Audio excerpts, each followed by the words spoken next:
Polemik tudingan ijazah palsu Jokowi kini berkembang ke saling tuding mengenai tokoh besar yang disebut Jokowi sebagai dalang.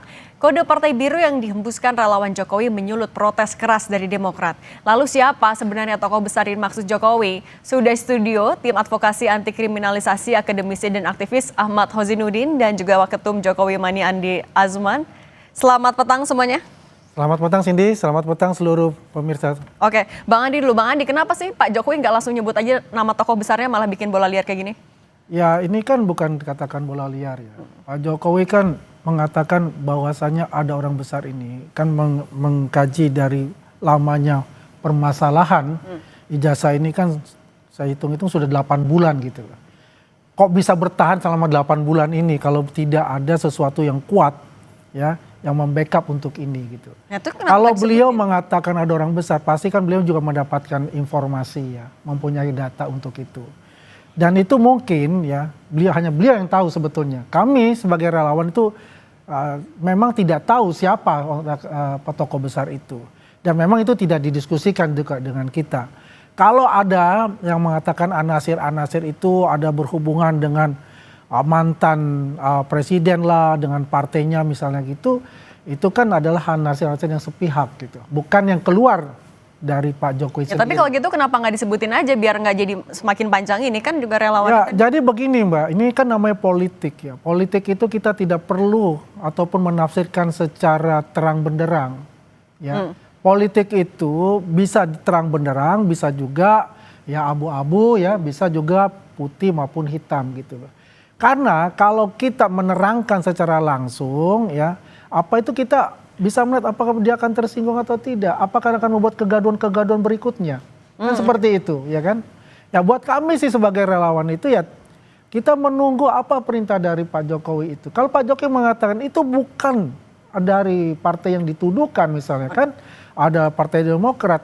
Itu sudah di-clearkan sebetulnya kan, sampai ke anaknya beliau. Ya kan, kalau misalnya itu memang sudah clear, kalau dari Anda Bang Hozinuddin, sudah clear belum dengan? Oh tentu belum ya, sangat jauh dari kata clear. Bahkan kalau kita bicara tentang orang besar itu, fitnah itu mengarah kepada dua pihak ya. Pertama pihak yang disebut orang besar itu, yang kedua tentu kepada klien kami yang selama ini berjuang untuk mengungkap ijazah palsu ini begitu. Kalau terhadap SBY dan Demokrat kan sudah diklarifikasi bukan keduanya, tapi belum definitif siapa yang dimaksud dengan orang besar itu.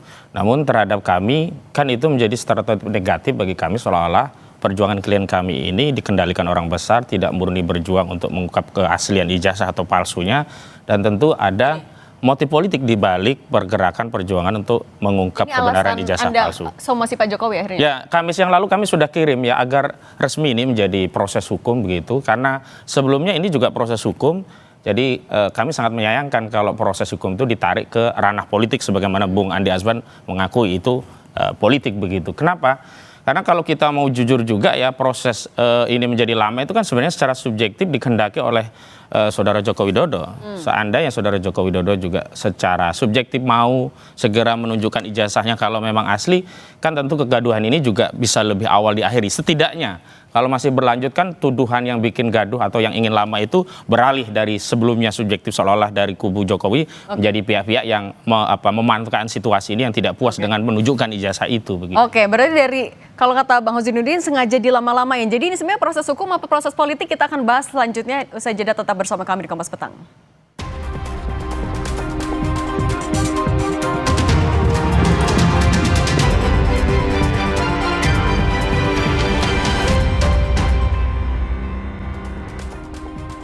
Masih bersama kami studio Bang Andi Azwan dan juga Bang Ahmad Hozinuddin. Saya mau ke Bang Andi dulu. Bang Andi, kalau tadi katanya ini kasusnya sengaja dilama-lamain. Anda melihatnya sebenarnya ini kasus hukum atau kasus politik?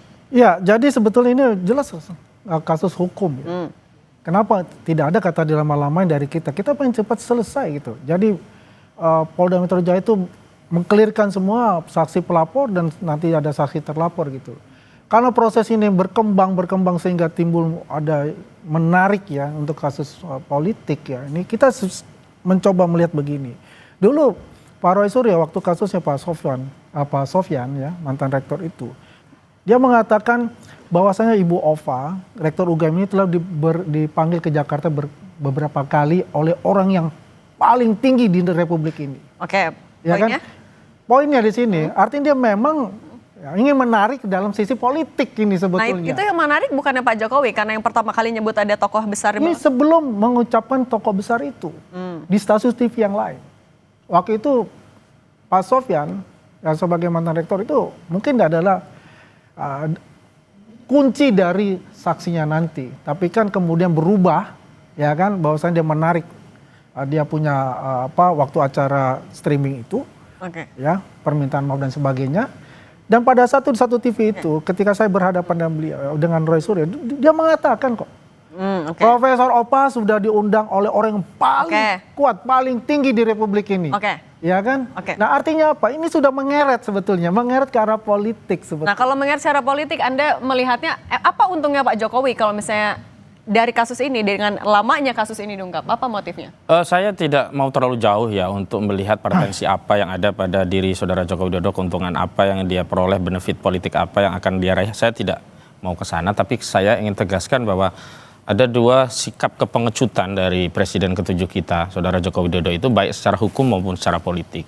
Secara hukum kepengecutan itu terkonfirmasi saat dimunculkan 12 nama terlapor, saudara Joko Widodo tidak mengakui bahwa itu berasal darinya. Padahal ini kan dari aduan, harus ada nama, dan subjektivitas diri merasa tercemar, merasa difitnah itu tidak bisa diwakili oleh polisi. Polisi tidak bisa dia berpraduga bahwa oh ini yang mencemarkan, ini yang memfitnah, karena ya pasal 310 dan 311 KUHP itu sangat subjektif, bahkan bisa hilang kewenangan menuntut kalau pihak yang merasa tercemar itu melepaskan gitu. Beda kasusnya kalau sudah inkrah seperti kasus Sylvester Matutina, dia harus tetap dieksekusi. Yang kedua kepengecutan dari sisi politik, di mana ya statement ada orang besar yang tidak didefinitifkan kepada siapa ini kan menjadi liar begitu, dan tuduhan itu bukan hanya kepada misalkan tadi Pak SBY, tetapi juga pada klien kami. Sekali lagi kalau tidak didefinitifkan ini akan menjadi liar, dan seolah-olah klien kami ini juga menjadi mainan orang besar dalam. Tadi disampaikan saya mesti jawab ini. Kalau dikatakan Mas Hojinuddin ada kepengecutan, justru yang pengecut itu adalah salah satunya Egy Sujana yang sekarang kabur ke Inggris. Ya kan, apa dia mau kembali? Kan dia nggak mau kembali, dia sudah bilang 3 kali saya ditahan, saya tidak mau ke 4 kali. Berarti dalam dirinya dia udah tahu bahwa dia bersalah. Kalau yang dikatakan tadi dari Mas Hojinuddin ada 12 orang, sepengetahuan saya itu ya bukan hanya Pak Jokowi saja yang melaporkan, ada dari relawan yang melaporkan, ada dari Periade Bersatu melaporkan, siapa-siapa di dalamnya, mereka juga pasti memasukkan itu, bukan hanya Pak Jokowi yang dimasukkan itu, ya tidak ada orang-orang itu, yang ada adalah Dr. Tifa, Rismon, ya terus Egy Sujana, ada 5 kalau nggak salah ya, termasuk Roy Suryo. Kalau yang tadi kepengecutan di politik, apa tanggapan Anda? Ya, bagaimana bilang kepengecutan politik di sini? Dari sisi mana dia pengecut politik? Ya kan? Kalau dikatakan Mas Hojinuddin pengecut politik karena memasukkan nama-nama itu kan, yang 12 orang itu, ya kan? Bukan itu. Kalau yang pengecut itu adalah Egy Sujana. Dari awal saya sudah katakan, Egy Sujana pengecut. Dia lari ke mana? Ke Inggris. Apa dia kembali? Kan enggak. Sebentar lagi mereka akan jadi saksi terlapor. Pasti kan dipanggil satu persatu. Apakah dia akan hadir? Kita tunggu saja nanti. Nanti kita lihat nanti. Bang Hojinuddin tadi juga soal yang saya justru surprise hari ini saudara Andi Azwan itu berani menyebut nama Tifa Roy Suryo. Nah saya menilai Bung Andi Azwan itu lebih ya berani, kesatria ketimbang saudara Joko Widodo. Padahal pihak yang merasa difitnah, merasa dicemarkan itu adalah saudara Joko Widodo. Tetapi hari ini justru nama-nama muncul yang dari laporan saudara Joko Widodo adalah dari Bung Andi Azwan. Kenapa itu tidak diadopsi sendiri oleh saudara Joko Widodo selaku pelapor sehingga menjadi terbuka kepada publik? Dia merasa dicemarkan oleh siapa, dia merasa difitnah oleh siapa, dan sekali lagi karena dia mengadukan pencemaran dan fitnah, jangan hari ini justru mengedarkan fitnah dengan menyebut orang besar, ada yang di downgrade, ada yang menjatuhkan reputasi politik, sebut saja nama, tunjuk hidung. Saya kemudian membuat ilustrasi, apa yang dimaksud adalah SBY, apa yang dimaksud adalah Aguan, apakah yang dimaksud adalah Antoni Salim, sehingga apa orang yang menjadi tokoh-tokoh lain itu tidak merasa terfitnah. Wajar Partai Demokrat kemudian mengklarifikasi, karena apa? Ada indikasi-indikasi yang mengarah kepada Demokrat. Baju biru lah ya kan, orang besar itu tentu kalau dikaitkan dengan baju biru adalah SBY, terlepas bahwa saudara Joko Widodo telah membantah, akhirnya kan orang mengatakan demikian. Bantahan dalam politik itu menjadi tidak bernilai kecuali sudah didefinitifkan siapa orang yang dimaksud oleh saudara Joko Widodo. Tidak ada penjelasan, akhirnya dinilainya jadi fitnah. Tanggapan Anda? Ya kalau saya melihat ini bahwasanya ini sudah diklarifikasi oleh Pak Jokowi. siapa yang mengeret-ngeret Partai Biru dan sebagainya. Pak Jokowi tidak mengatakan sama sekali untuk itu ya.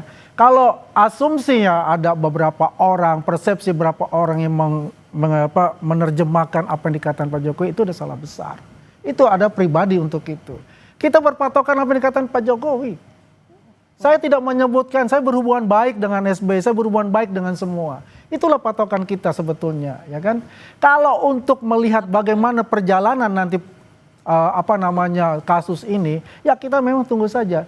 Dan kita minta kepada Polda Metro Jaya untuk mempercepat seluruh saksi-saksi pelapor ini, kemudian lanjut ke saksi terlapor. Tapi Mas, pertanyaan masih sama, kenapa Pak Jokowi nggak langsung spill aja namanya? Kenapa harus lewat relawan atau pendukungnya?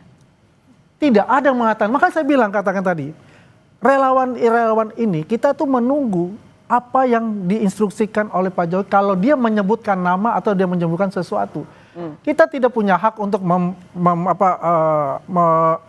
menerjemahkan apa keinginan, apa yang ada tersirat maupun tidak. Oke. Ya, itu karena begini, itu akan jadinya fitnah itu nantinya. Akan berkembang kepada hal-hal yang mungkin menimbulkan kegaduhan-kegaduhan baru.